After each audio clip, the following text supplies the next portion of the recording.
Conformers. Okay, तो last topic जो था वो था हमारा कन्फॉर्मर्स, उसमें न्यूमन प्रोजेक्शन देखा था और सॉहर्स देखा था। सही है, यस और no? Newman projection, sawhorse projection देखा था, eclipse, partial eclipse, staggered, anti, gauche, किसका स्टेबिलिटी ज्यादा रहेगा, किसका स्टेबिलिटी कम रहेगा। आई थिंक हमने इतना पढ़ा है। अभी हम जो देखेंगे वो देखेंगे साइक्लोहेक्सेन का स्ट्रक्चर। साइक्लोहेक्सेन, ठीक है।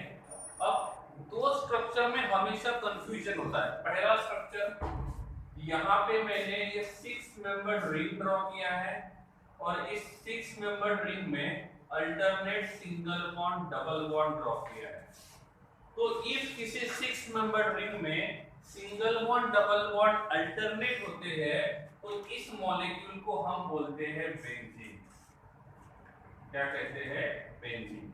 So this is benzene. लेकिन सपोज हमारे पास 6 मेंबर्ड रिंग है लेकिन उसमें alternate single bond double bond नहीं है, तो इसको हम लोग बेंजीन नहीं कहेंगे, इसको हम लोग साइक्लोहेक्सेन बोलेंगे। क्या बोलेंगे? साइक्लोहेक्सेन। साइक्लो इसलिए क्योंकि साइक्लिक कंपाउंड है, हेक्स इसलिए क्योंकि 6 कार्बन है, और ANE इसलिए क्योंकि यहाँ पे सभी कार्बन के बीच में कार्बन कार्बन सिंगल बॉन्ड है, और इसीलिए हम इसको लिखेंगे साइक्लोहेक्सेन। ठीक है, ओके, आगे बढ़ते हैं। ये जो साइक्लोहेक्सेन होता है इसमें हम देखेंगे तो हर कार्बन के पास दो हाइड्रोजन है, तो हर कार्बन के पास दो हाइड्रोजन रहेंगे। तो इस साइक्लोहेक्सेन का हम मॉलिक्यूलर फॉर्मूला देखेंगे तो ये मॉलिक्यूलर फॉर्मूला क्या होना चाहिए? What will be the molecular formula of cyclohexane? That will be C6H12. If वही बात हम बेंजीन में देखेंगे तो इसका फॉर्मूला रहेगा C6 और H6। तो बेंजीन का मॉलिक्यूलर फॉर्मूला अलग है और साइक्लोहेक्सेन का मॉलिक्यूलर फॉर्मूला अलग है। इफ हम साइक्लोहेक्सेन की बात करते हैं, इफ हम लोग साइक्लोहेक्सेन की बात करते हैं तो साइक्लोहेक्सेन जो रहेगा वो अलग-अलग फॉर्म में प्रेजेंट होता है। साइक्लोहेक्सेन जो रहेगा वो अलग-अलग फॉर्म में प्रेजेंट रहेगा। ये फॉर्म कौन सा रहेगा वो बताता हूं, ठीक है। अब देखो, लाइक दिस वन, यहाँ पे ये साइक्लिक कंपाउंड है और इस साइक्लिक कंपाउंड में total number of carbon atom जो है वो total number of carbon atom 6 है। Total number of carbon atom 6 है। ये एक कार्बन, ये दूसरा कार्बन, ये तीसरा कार्बन, ये चौथा कार्बन, ये पांचवा कार्बन और ये 6th वाला कार्बन। तो इसको हम साइक्लोहेक्सेन बोल सकते हैं। ये 3D वाला स्ट्रक्चर है, लेकिन जब हम देखने की कोशिश करेंगे तो ये हमको 2D में दिखेगा। तो जब इसको हम लोग 2D में देखेंगे तो हमको ध्यान रखना है कि ये साइक्लोहेक्सेन का स्ट्रक्चर है। ये क्या है? साइक्लोहेक्सेन का स्ट्रक्चर है, ठीक है। ऐसा मान लेते हैं ये एक कॉर्नर, ये दूसरा, ये देखो 1 2 3 4 5 6, तो ये साइक्लोहेक्सेन का स्ट्रक्चर है। थोड़ा ब्रॉडनेस कम है लेकिन this is the structure of cyclohexane. इस साइक्लोहेक्सेन को मैंने यहाँ पे जो ड्रॉ किया है वो इस हिसाब से, ऐसे ऐसे। इसका मतलब यहाँ पे जो स्ट्रक्चर है वो ऐसा है, this one, like this one, ठीक है। 1 2 3 4 चार कार्बन जो रहेंगे वो प्लेन में है, पांचवा वाला कार्बन जो है वो अबव द प्लेन है और 6th वाला कार्बन जो है वो अबव द प्लेन है। So this is the structure of cyclohexane. तो यहाँ पे हमने साइक्लोहेक्सेन का स्ट्रक्चर ड्रॉ किया है। क्या मैं साइक्लोहेक्सेन का ऐसा भी स्ट्रक्चर ड्रॉ कर सकता हूँ? सपोज मैंने साइक्लोहेक्सेन का स्ट्रक्चर ऐसे ड्रॉ किया तो क्या होगा? कितने कार्बन प्लेन में रहेंगे, कितने कार्बन अबव द प्लेन रहेंगे, कितने कार्बन बिलो द प्लेन रहेंगे। इफ मैंने ऐसा स्ट्रक्चर ड्रॉ किया साइक्लोहेक्सेन का तो 1 2 3 4 चार कार्बन जो रहेंगे वो प्लेन में रहेंगे, चार कार्बन जो रहेंगे वो प्लेन में रहेंगे। ये पांचवा कार्बन जो रहेगा ऊपर रहेगा और लास्ट वाला कार्बन जो रहेगा वो नीचे रहेगा। ठीक है, तो इस प्रकार से यहाँ पे हम लोग स्ट्रक्चर ड्रॉ कर सकते हैं। ये साइक्लोहेक्सेन का एक स्ट्रक्चर है। साइक्लोहेक्सेन का दूसरा स्ट्रक्चर जो रहेगा वो ऐसा पॉसिबल है, लाइक दिस वन,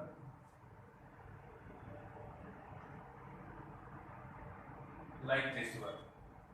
इसके पास एक कार्बन, ये दूसरा कार्बन, ये तीसरा कार्बन, ये चौथा कार्बन, ये पांचवा कार्बन और ये सिक्स्थ वाला कार्बन। तो total number of carbon will be 6। तो ये एक स्ट्रक्चर है, ये दूसरा स्ट्रक्चर है, इसका एक और स्ट्रक्चर पॉसिबल है ऐसे।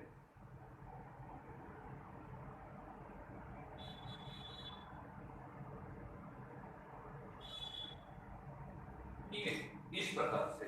तो साइक्लोहेक्सेन 3 अलग-अलग स्ट्रक्चर में होता है। साइक्लोहेक्सेन 3 अलग-अलग स्ट्रक्चर में होता है और तीनों के तीनों स्ट्रक्चर जो रहेंगे वो इस प्रकार से रहेंगे। पहली बात, ये वाला जो स्ट्रक्चर है इसको बोलते हैं बोट फॉर्म। क्यों? क्योंकि ये बोट के जैसे दिखता है। इसको हम बोलते हैं बोट फॉर्म। यहाँ पे जो होता है इसको बोलते हैं चेयर फॉर्म। इसको हम बोलेंगे चेयर फॉर्म। और इसको हम बोलते हैं हाफ चेयर। इसको हम बोलते हैं हाफ चेयर। ठीक है, तो इस प्रकार से साइक्लोहेक्सेन जो रहेगा वो 3 अलग-अलग फॉर्म में रहेगा, boat form, chair form, half chair. सबसे पहले हम यहाँ पे देखेंगे तो हमको यह देखना होगा इसमें यहाँ पे प्लेन के अंदर कितने कार्बन एटम है। प्लेन में कितने कार्बन एटम है, इसमें प्लेन में कितने कार्बन एटम है? 4। So number of carbon atom in plane will be 4। इसमें प्लेन में कितने कार्बन एटम है? इसमें प्लेन में कितने कार्बन है? यहाँ पे भी प्लेन में कार्बन एटम जो रहेंगे वो 4 है। ठीक है, यहाँ पे अबोव द प्लेन कितने कार्बन है? 1। और बिलो द प्लेन कार्बन 1 है। इसमें sorry, above the plane carbon जो है वो 2 है और बिलो द प्लेन कार्बन जो है वो 0 है। हम इसकी बात करेंगे तो above the plane carbon will be 1 and below the plane carbon will be 1। हम इसकी बात करेंगे तो प्लेन में कितने कार्बन है? जो हाफ चेयर वाला फॉर्म है उसमें प्लेन में कितने कार्बन है? हाफ चेयर वाले में प्लेन में कितने कार्बन है? तो हाफ चेयर में प्लेन के पास नंबर ऑफ कार्बन एटम 5 रहेंगे। इफ हम अबोव द प्लेन की बात करते हैं तो अबोव द प्लेन में नंबर ऑफ कार्बन एटम 1 रहेगा और बिलो द प्लेन में नंबर ऑफ कार्बन एटम 0 रहेंगे। एक बात और, stability is inversely proportional to number of plane atom। इसका मतलब जिसके पास नंबर ऑफ प्लेन एटम ज्यादा रहेंगे उसकी स्टेबिलिटी कम रहेगी। तो मुझे बताओ बोट फॉर्म, चेयर फॉर्म और हाफ चेयर फॉर्म इनमें से सबसे कम स्टेबल कौन सा है? इनमें से सबसे कम स्टेबल कौन सा रहेगा? बोट फॉर्म, चेयर फॉर्म और हाफ चेयर फॉर्म इनमें से सबसे कम स्टेबल कौन सा होगा? इनमें से सबसे कम वाला जो रहेगा वो रहेगा बोट फॉर्म, सॉरी वो रहेगा हाफ चेयर। सबसे ज्यादा स्टेबल कौन सा रहेगा? बोट और चेयर में से सबसे ज्यादा स्टेबल कौन रहेगा? बोट और चेयर में से सबसे ज्यादा स्टेबल कौन होगा? ठीक है, महावीर देखो ये बोट फॉर्म है, this is boat form, this is chair form, like this one. Boat form में क्या है?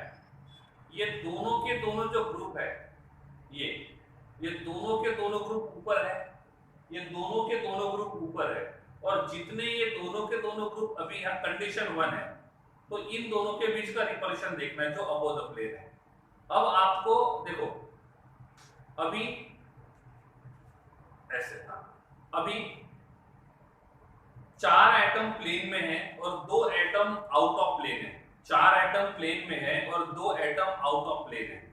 अब मुझे बताओ ये जो ऊपर वाला कार्बन है और ये जो ऊपर वाला कार्बन है ये दोनों के दोनों ऊपर है। अब दोनों के दोनों सेम साइड में है तो थोड़ा सा तो रिपल्शन होगा, लेकिन सपोज हम एक कार्बन को नीचे लेके गए ऐसे, तो क्या होगा, एक CS, एक कार्बन ऊपर है और दूसरा कार्बन नीचे है, तो यहाँ पे इन दोनों कार्बन के बीच का रिपल्शन ज्यादा रहेगा या इसमें रिपल्शन ज्यादा रहेगा? ये दोनों के दोनों CH3 जो दोनों के दोनों कार्बन जो आउट ऑफ प्लेन है, वो बोर्ड फॉर्म में ज्यादा रिपल्शन होगा या चेयर फॉर्म में ज्यादा रिपल्शन होगा? रिपल्शन ज्यादा किस में होगा, चेयर फॉर्म में कि बोर्ड फॉर्म में? बोलो।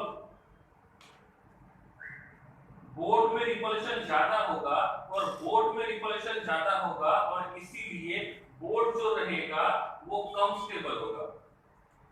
बोर्ड जो रहेगा वो कम स्टेबल होगा। क्यों? क्योंकि बोर्ड में जो दोनों के दोनों ग्रुप है वो सेम साइड में है, और इसीलिए इफ हम इन तीनों का स्टेबिलिटी को ऑर्डर लगाते हैं तो सबसे ज्यादा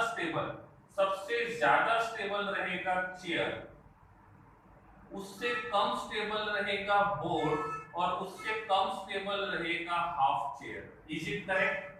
ये सीक्वेंस समझ में आ गया?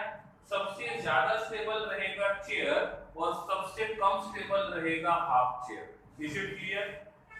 Is it clear? ओके ना ठीक है।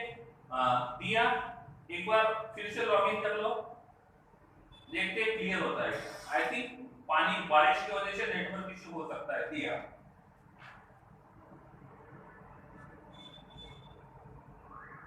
ठीक है।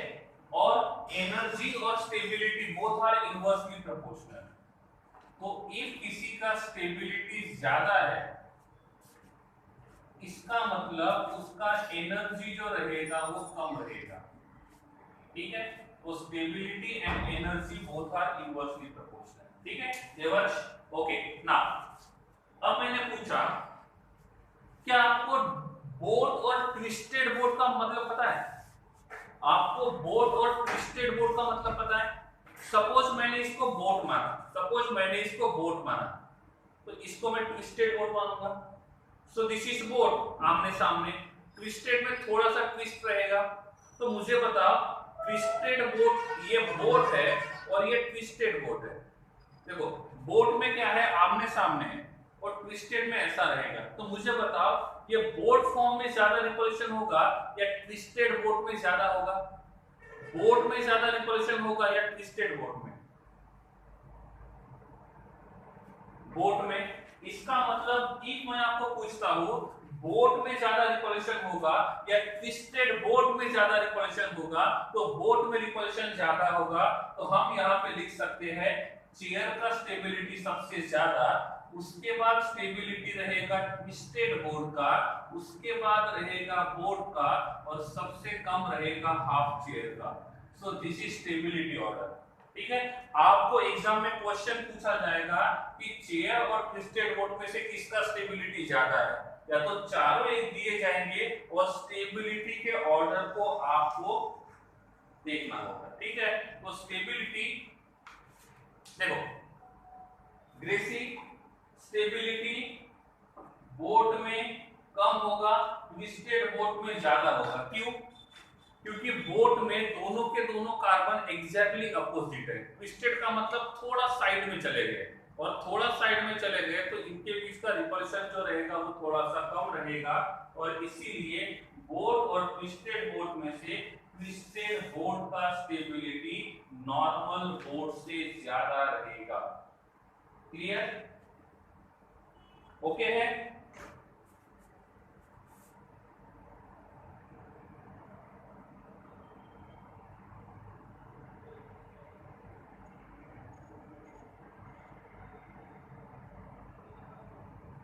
ठीक है, ओके ना, ठीक है। हाँ, तो ये है बोट, ट्विस्टेड बोट और हाफ चेयर। क्या बोट, ट्विस्टेड बोट और हाफ चेयर समझ में आ गया? ये क्लियर है? चेयर, ट्विस्टेड बोट, बोट और हाफ चेयर क्लियर है? डाउट है तो हैंड रेज करो, डाउट पूछ लो।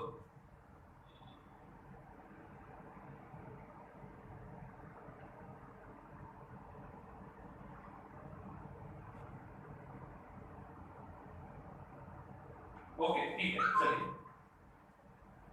अब इनमें से ये तो स्टेबिलिटी वाली बात हो गई, ठीक है। अब मेरे पास दो स्ट्रक्चर है, दो में से एक लेता हूं मैं बोट फॉर्म, पी एटम, विच पी एटम, पी का मतलब प्लेन, प्लेन में कितने एटम है, अबो द प्लेन कितने हैं, बिलो द प्लेन कितने हैं, साहिल क्लियर, यही पूछना था साहिल ना। अब देखो इफ हम यहाँ पे ये साइक्लोहेक्सेन का स्ट्रक्चर ड्रॉ करते हैं और यहाँ पे जो मैंने साइक्लोहेक्सेन का स्ट्रक्चर ड्रॉ किया है वो इसके हिसाब से दिखेगा ऐसे, ठीक है। अब मुझे बताओ यहाँ पे जो कार्बन है, ये कार्बन, इसने एक बॉन्ड यहाँ बनाया, दूसरा बॉन्ड यहाँ बनाया, तो इसके कितने बॉन्ड बाकी है अभी, कितने बॉन्ड बाकी है, दो, तो एक बॉन्ड जो रहेगा वो यहाँ रहेगा और दूसरा बॉन्ड जो रहेगा वो यहाँ रहेगा, एम आई राइट, दो बॉन्ड बाकी है।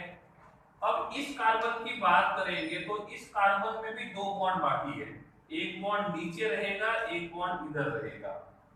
इस कार्बन में एक बॉन्ड यहाँ पे रहेगा, दूसरा बॉन्ड यहाँ पे रहेगा, हर कार्बन चार बॉन्ड बनाएगा, वहां पे कौन प्रेजेंट है वो फिलहाल नहीं देखेंगे हम लोग, है तो हाइड्रोजन, एक ऐसा रहेगा, दूसरा ऐसा रहेगा, इसमें ये ऐसा रहेगा और ये ऐसा रहेगा, ठीक है। अब देखो ये जो कार्बन है, हर कार्बन के पास दो दो वैकेंसी है, हर कार्बन के पास दो दो वैकेंसी है, ठीक है।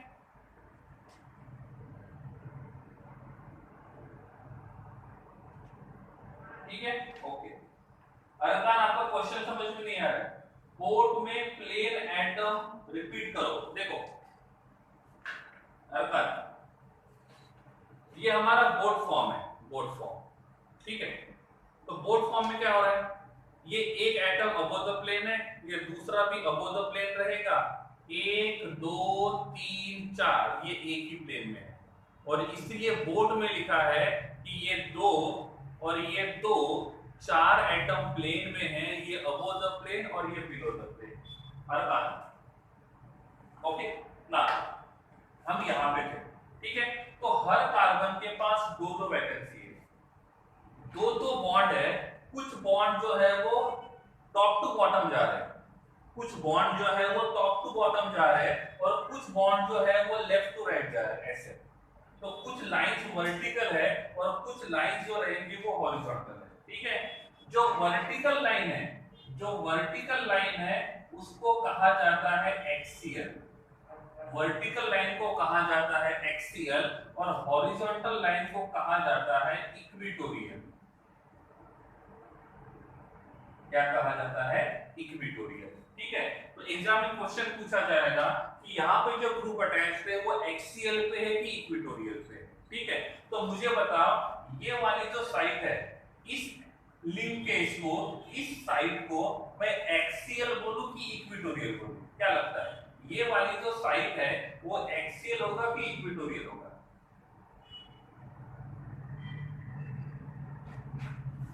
ऐसा है ना। हॉरिजॉन्टल, हॉरिजॉन्टल का मतलब क्या होता है, इक्वेटोरियल, इसका मतलब ये इक्वेटोरियल, ठीक है। मैंने पूछा ये वाला क्या रहेगा, दिस वन वर्टिकल है, इसका मतलब ये रहेगा एक्सियल, क्या रहेगा, एक्सियल। इसको क्या बोलेंगे, इसको दिस वन इसको बोलेंगे एक्सियल, इसको बोलेंगे इक्वेटोरियल, इसको बोलेंगे इक्वेटोरियल, इसको बोलेंगे एक्सियल, इसको बोलेंगे इक्वेटोरियल, इसको बोलेंगे एक्सियल, इसको बोलेंगे इक्वेटोरियल, इसको बोलेंगे इक्वेटोरियल, ये रहेगा एक्सियल और ये रहेगा एक्सियल। समझ में आ गया, क्लियर है, एक्सियल और इक्वेटोरियल क्लियर है।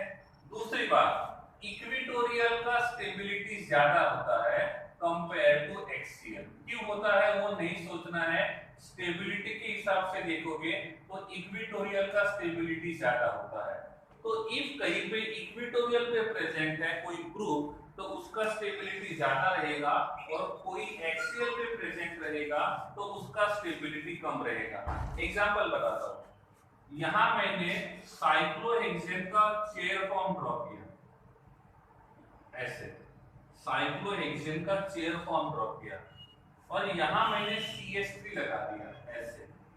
मैंने एक और साइक्लोहेक्सेन का चेयर फॉर्म ड्रॉ किया और इस चेयर फॉर्म में मैंने यहाँ पे CH3 ऐसे लगा दिया।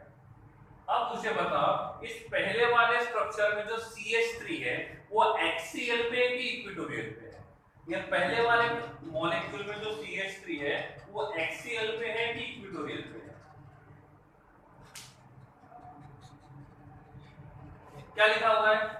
जो हॉरिजॉन्टल लाइन है वो इक्वेटोरियल और जो वर्टिकल लाइन है वो एक्सियल। तो यहाँ पे जो CH3 अटैच्ड है वो हॉरिजॉन्टल लाइन के ऊपर है और लिखा तो है हॉरिजॉन्टल लाइन का मतलब इक्वेटोरियल, इसका मतलब यहाँ पे जो CH3 है वो इक्वेटोरियल पे है। लेकिन अब इसकी बात करेंगे तो यहाँ का CH3 एक्सियल है। अब क्वेश्चन क्या पूछेंगे एग्जाम में पता है क्या? आपको ये दो स्ट्रक्चर देंगे A और B और पूछेंगे इन दोनों में से किसका स्टेबिलिटी ज्यादा है। आपको लगेगा ये भी चेयर फॉर्म में है, ये भी चेयर फॉर्म में है, ऐसा तो नहीं है। सपोज एक बोट में होता और एक चेयर में होता तो लिख देंगे कि चेयर का स्टेबिलिटी ज्यादा है और बोट का स्टेबिलिटी कम है, बट अनफॉर्चुनेटली दोनों के दोनों स्ट्रक्चर चेयर फॉर्म में है। और तब जब आपको पूछा जाएगा तो क्या करेंगे, हम देखेंगे ग्रुप का पोजीशन। यहाँ पे जो ग्रुप प्रेजेंट है CH3 वो इक्वेटोरियल पोजीशन पे है और यहाँ पे जो CH3 है वो एक्सियल पे है और स्टेबिलिटी के हिसाब से इक्वेटोरियल पोजीशन का स्टेबिलिटी ज्यादा होता है, तो A मॉलिक्यूल का स्टेबिलिटी B मॉलिक्यूल से ज्यादा रहेगा। तो क्वेश्चन खींच के मैक्सिमम यहाँ तक लेके जा सकते हैं, नहीं तो 90% क्वेश्चन जो रहेगा वो इनके स्टेबिलिटी के ऊपर ही आएगा कि इनमें से कौन सा ज्यादा स्टेबल रहेगा। थोड़ा सा आगे गया तो ये पूछा जाएगा इक्वेटोरियल पोजीशन कौन सा है और एक्वेटोरियल पोजीशन कौन सा है। ठीक है, ग्रुप कोई भी हो, ग्रुप कोई भी हो, ऐसा नहीं कि CH3 होना चाहिए। मैं यहाँ पे OH भी लिख सकता हूँ, यहाँ पे मैं OH भी लिख सकता हूँ, यहाँ पे भी मैं OH लिख सकता हूँ, तो भी सही है। समझ में आ गया? तो इसको हम बोलेंगे इक्वेटोरियल और इसको हम बोलेंगे एक्सियल। समझ में आ गया? तो ये इक्वेटोरियल और दूसरा जो रहेगा वो रहेगा एक्सियल। ठीक है, ग्रेसी रिपीट करना है स्टेबिलिटी। देखो बेटा, पहली बात number of carbon atom, plane carbon atom, तो प्लेन में जितने कार्बन एटम ज्यादा रहेंगे उतना ही स्टेबिलिटी कम रहेगा। इसके पास प्लेन में 4 कार्बन है, इसके पास प्लेन में 4 कार्बन है, इसके पास प्लेन में 5 कार्बन है, तो स्टेबिलिटी के हिसाब से सबसे कम रहेगा हाफ चेयर और सबसे ज्यादा रहेगा चेयर। तो सबसे ज्यादा चेयर, उसके बाद बोर्ड और उसके बाद हाफ चेयर। इफ हमने तीनों को लिया, इफ हमने तीनों को लिया, लेकिन ग्रेसी लेकिन ये मेरा बोर्ड फॉर्म है और ये मेरा ट्विस्टेड है। तो बोर्ड में क्या है, ये दो रिपल्शन करने वाले ग्रुप आमने सामने हैं और ट्विस्टेड बोर्ड में क्या होगा, ये साइड में चले जाएंगे। देखो है तो ये ऊपर ही, ये ऊपर ही है और ये ऊपर है, तो ये ट्विस्टेड बोर्ड वाला है, बोर्ड वाला सॉरी बोर्ड। और ट्विस्टेड बोर्ड में ऐसा होगा, देखो बोर्ड में आमने सामने है, ट्विस्टेड बोर्ड में ऐसा है। तो सिंपल सी बात है, जब आमने सामने रहेंगे तो रिपल्शन ज्यादा रहेगा और साइड में रहेंगे तो रिपल्शन कम रहेगा। लेकिन दोनों में CH3 जो रहेगा, दोनों में जो ग्रुप है वो ऊपर ही है, तो बोर्ड में रिपल्शन ज्यादा रहेगा और ट्विस्टेड बोर्ड में रिपल्शन कम रहेगा। तो इफ हम यहाँ पे ट्विस्टेड बोर्ड को यूज करते हैं तो ट्विस्टेड बोर्ड का स्टेबिलिटी बोर्ड से ज्यादा रहेगा। चेयर, ट्विस्टेड बोर्ड, बोर्ड और half chair. Okay Krishi, now next doubt please. Doubt है तो पूछिए।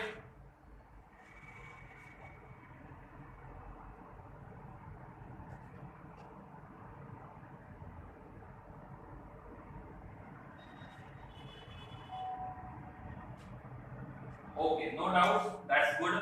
तो यहाँ पे हम इस साइक्लोहेक्सेन के स्ट्रक्चर को खत्म करते हैं। ठीक है, साइक्लोहेक्सेन के स्ट्रक्चर को हम लोग खत्म करते हैं। ओके नाउ तो ये सब इरेज करने के पहले पूछ रहे हैं। ओके ग्रेसी, तो फिर क्वेश्चन प्रॉपरली पूछा करो, क्लियरली क्वेश्चन पूछोगे तो आपका भी टाइम बचेगा, मेरा भी बचेगा। Okay next thing, yes yes दिया सही है, ये आपने बोला वो सही है। ओके तो चलिए हमने शुरू किया था आइसोमर्स से, हमने शुरू किया था आइसोमर्स से। What is the meaning of isomer? The compounds, the molecules having same molecular formula but different structural formula is called as isomer, और इस फिनोमिना को हम बोलते हैं आइसोमेरिज्म। क्या बोलेंगे? आइसोमेरिज्म। इस आइसोमर्स को दो पार्ट में डिवाइड किया जाता है। एक को कहा जाता है स्ट्रक्चरल आइसोमर, एक को कहा जाता है स्ट्रक्चरल आइसोमर, और किसी किसी बुक में इसका नाम लिखा जाता है कंस्टिट्यूशनल आइसोमर। ठीक है, स्ट्रक्चरल आइसोमर या तो कंस्टिट्यूशनल आइसोमर। दूसरा जो होता है उसको हम बोलते हैं स्टीरियो आइसोमर, दूसरे को हम बोलते हैं स्टीरियो आइसोमर। कॉन्स्टिट्यूशनल आइसोमर जो है इसको हम क्लासिफाई करेंगे तो कॉन्स्टिट्यूशनल आइसोमर में पहला आता है चेन आइसोमर, दूसरा आता है पोजीशन आइसोमर, दूसरा आता है पोजीशन आइसोमर, तीसरा जो रहेगा वो आता है फंक्शनल आइसोमर, तीसरा रहेगा फंक्शनल आइसोमर, चौथा जो रहेगा इसको हम बोलते हैं मेटामर, पांचवा जो रहेगा उसको हम बोलते हैं टॉटोमर, पांचवा जो रहेगा उसको हम बोलेंगे टॉटोमर, और लास्ट वाला जो होता है उसको हम बोलते हैं रिंग चेन आइसोमर। ठीक है, तो ये 5 6 के 6 जो है ये सभी के सभी आते हैं स्ट्रक्चरल आइसोमर के बीच में। इफ कभी एग्जाम में ये क्वेश्चन पूछा जाता है वो कितने स्ट्रक्चरल आइसोमर शो करेगा, तो आपको बस यही चेक करना है, दूसरा नहीं, वो चेन आइसोमर है कि नहीं है, वो पोजीशन आइसोमर है कि नहीं है, फंक्शनल आइसोमर है कि नहीं है। तो एग्जाम में पूछा जाएगा स्ट्रक्चरल आइसोमर कौन से है या तो कॉन्स्टिट्यूशनल आइसोमर्स कौन से है, तो आपको ये 6 के 6 देखने हैं, चेयर फॉर्म, पोजीशन फॉर्म, ये सब। ठीक है, उसके बाद नेक्स्ट आता है स्टीरियो आइसोमर, नेक्स्ट आता है स्टीरियो आइसोमर। स्टीरियो आइसोमर को दो पार्ट में डिवाइड करते हैं, स्टीरियो आइसोमर को दो फॉर्म में कन्वर्ट करते हैं। एक जो होता है वो होता है कॉन्फिग्यूरेशनल, कॉन्फिग्यूरेशनल, और दूसरा होता है कन्फॉर्मर्स, कन्फॉर्मेशनल, या तो इसका दूसरा नाम आता है कन्फॉर्मर, दूसरा नाम आता है कन्फॉर्मर। ठीक है, दोनों में फर्क क्या है? कॉन्फिग्यूरेशनल का मतलब होता है non inter convertible eight normal condition.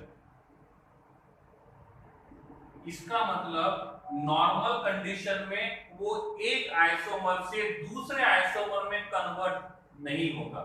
मैं ये नहीं बोल रहा हूं कि वो कभी भी कन्वर्ट नहीं होगा, I am telling you that ये नॉर्मल कंडीशन में एक आइसोमर से दूसरे आइसोमर में कन्वर्ट नहीं होगा। तो इसमें क्या होगा? These are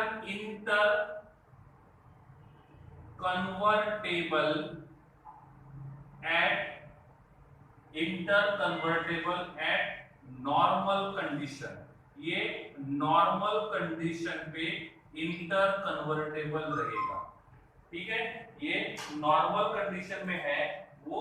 ठीक है, ओके महावीर, रुको 2 मिनट, सब कुछ आ जाएगा। ठीक है, तो किसी ने पूछा कॉन्फिग्यूरेशनल आइसोमर्स का मतलब क्या होता है, तो हम बोलेंगे ऐसे आइसोमर्स जो एक आइसोमरिक फॉर्म में से दूसरे आइसोमरिक फॉर्म में नॉर्मल कंडीशन में कन्वर्ट नहीं होते हैं, वो कॉन्फिग्यूरेशनल। और जो आइसोमर एक आइसोमरिक फॉर्म में से दूसरे आइसोमरिक फॉर्म में इजीली कन्वर्ट होते हैं at normal condition, and that is called as conformational. ठीक है, आगे एक एक पढ़ेंगे तो क्लियर हो जाएगा।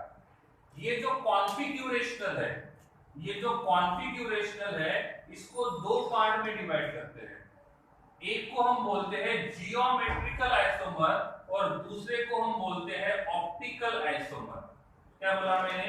जियोमेट्रिकल को 2 पार्ट में डिवाइड करेंगे। जियोमेट्रिकल को 2 पार्ट में डिवाइड करेंगे। पहला होता है, सॉरी, कॉन्फिग्यूरेशनल को 2 पार्ट में डिवाइड करेंगे।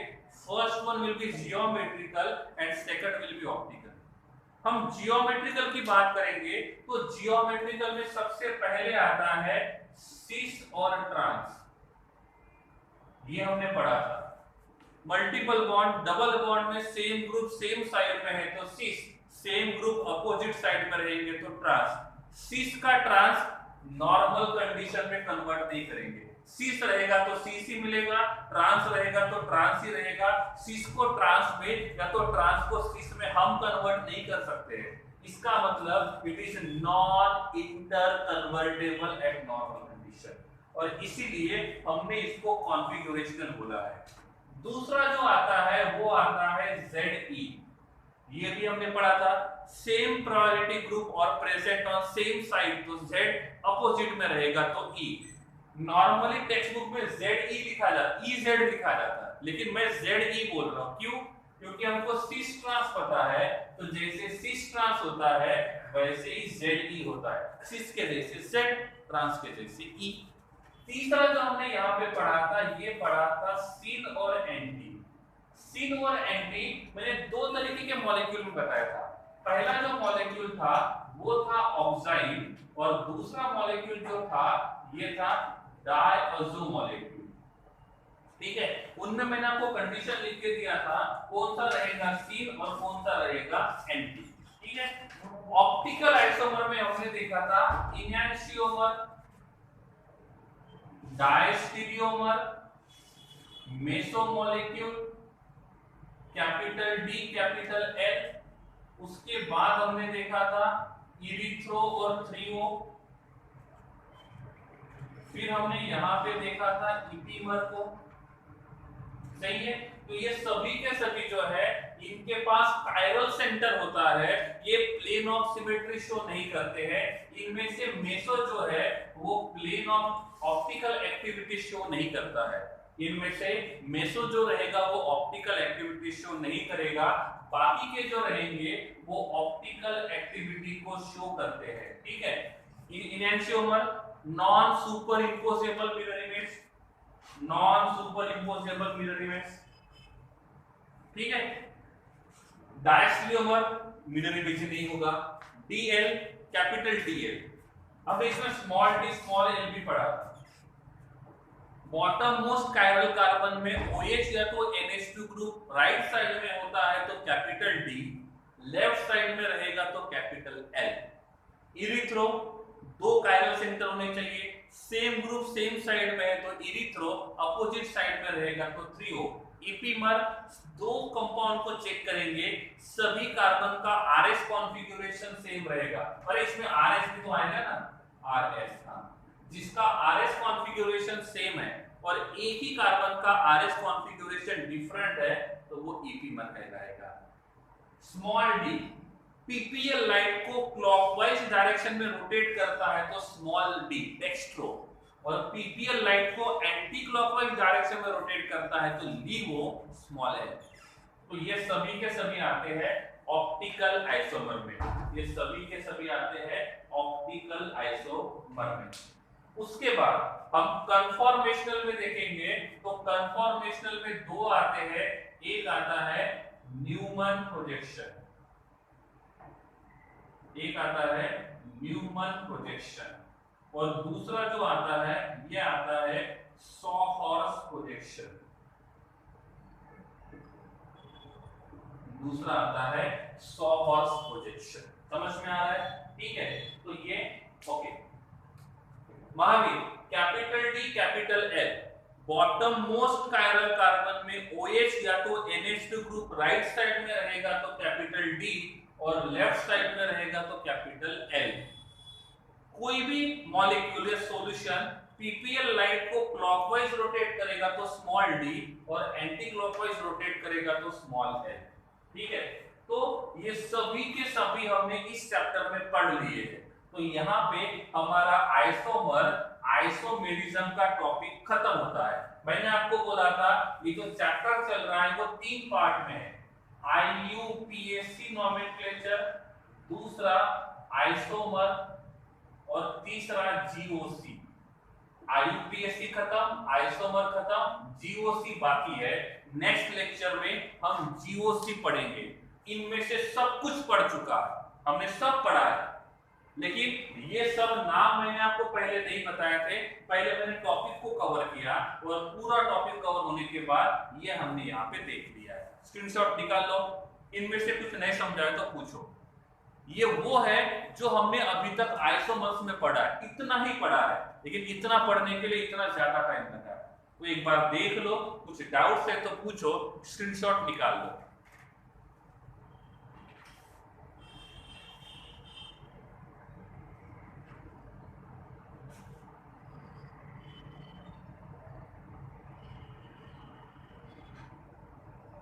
You can write your doubts in chat box.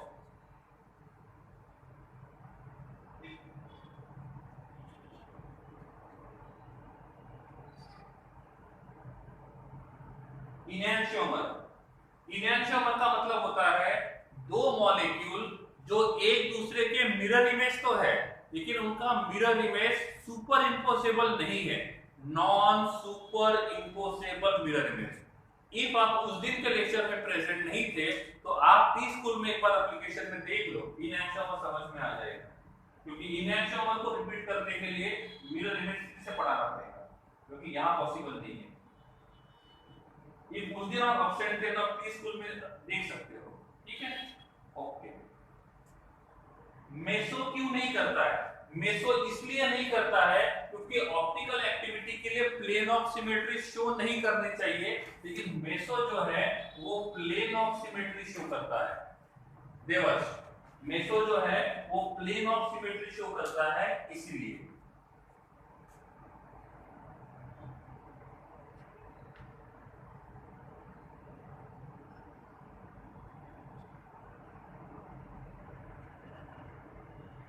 ठीक है, ओके, यस, क्लियर, क्लियर है।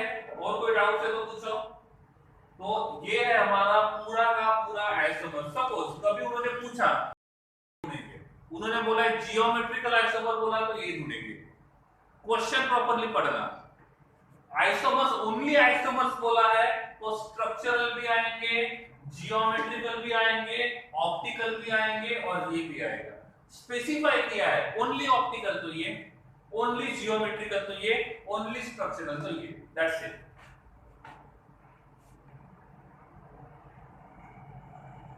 ठीक है, और कोई डाउट है तो बोलो जल्दी।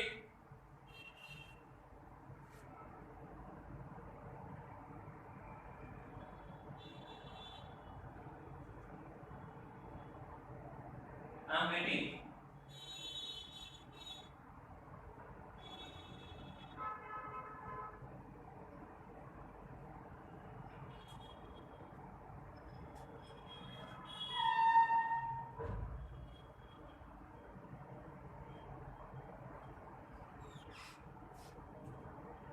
चलो बोलिए जल्दी, डाउट बोलिए।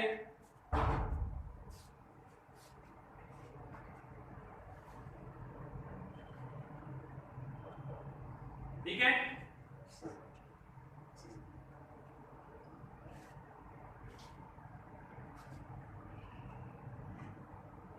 ओके। हमने 3D स्ट्रक्चर ड्रॉ किया था ऐसे, दो बॉन्ड प्लेन में रहेंगे, एक अबव द प्लेन रहेगा, दूसरा बिलो द प्लेन रहेगा, सही है ना। इसको बोलते हैं वेज्ड एंड डैश स्ट्रक्चर। जो 3D वाला स्ट्रक्चर होता है उसको बोलते हैं वेज्ड एंड डैश स्ट्रक्चर। तो ऐसा 2D वाला जो स्ट्रक्चर होता है इसको बोलते हैं फिशर स्ट्रक्चर, ठीक है। तो एक ये फिशर स्ट्रक्चर है और ये वेज्ड एंड डैश स्ट्रक्चर है। 3D वाले स्ट्रक्चर को बोलते हैं वेज्ड एंड डैश स्ट्रक्चर और 2D वाले स्ट्रक्चर को बोलते हैं फिशर स्ट्रक्चर। डाउट्स है कि नहीं है? If any doubts are there, then please ask.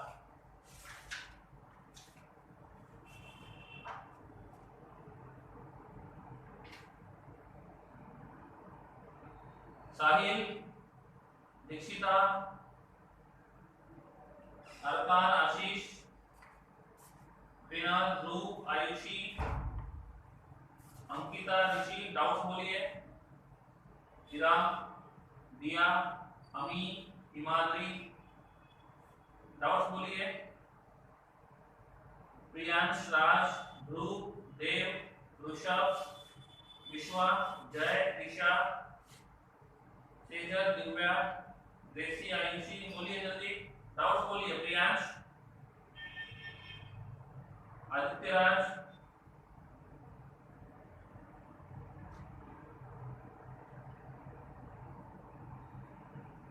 which one Mahavir?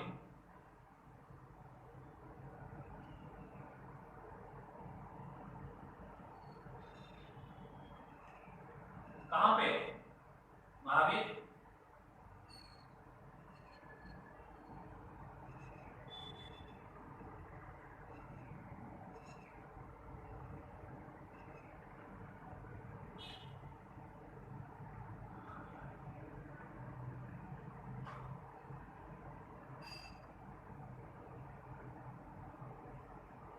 POS, plane of symmetry, EP1।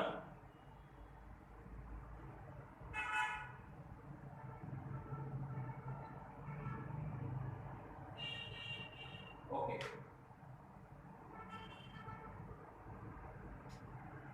EP में बोला PO लाइट, कौन सा PO लाइट है?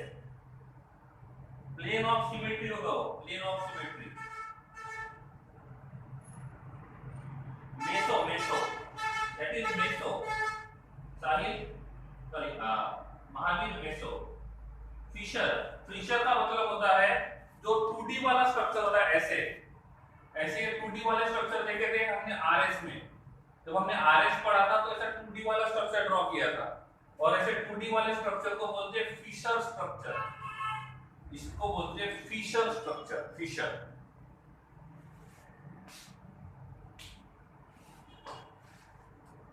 ठीक है, चलिए फिर आज का सेशन ये पे खत्म करते हैं। नेक्स्ट वाले में हम लोग जीओसी को शुरू करेंगे। अरकान, अरकान, हमने स्ट्रक्चर जो है वो दो टाइप के पढ़े थे। एक पढ़ा था 2D वाला स्ट्रक्चर, दूसरा पढ़ा था 3D वाला स्ट्रक्चर। 2D में सभी के सभी बॉन्ड प्लेन में होते हैं, 3D में 4 में से 2 बॉन्ड प्लेन में होते हैं, एक अबव द प्लेन होता है और दूसरा बिलो द प्लेन होता है। फिर हमने 3D को 2D में कन्वर्ट करना सीखा था। तो ये 3D वाले जो स्ट्रक्चर्स होते हैं इनको बोलते हैं वेज्ड एंड डैश स्ट्रक्चर। उन स्ट्रक्चर्स का नाम है, जैसे 2D स्ट्रक्चर को बोलते हैं फिशर स्ट्रक्चर, वैसे ही 3D स्ट्रक्चर्स को बोलते हैं वेज्ड एंड डैश रिप्रेजेंटेशन।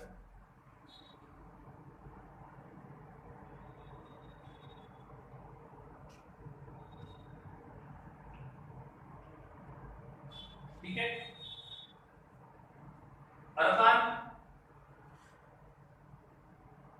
अरकान, महावीर, एक बार आप इसका फोटो निकाल लो और उसको स्क्रीनशॉट मुझे व्हाट्सएप पे मार्क करके पूछना, आपको पूछना क्या है महावीर। ठीक है, PPL light, plane polarised light. PPL light का मतलब होता है ऐसा लाइट प्लेन में ट्रैवल करेगा, that is called as plane polarised light.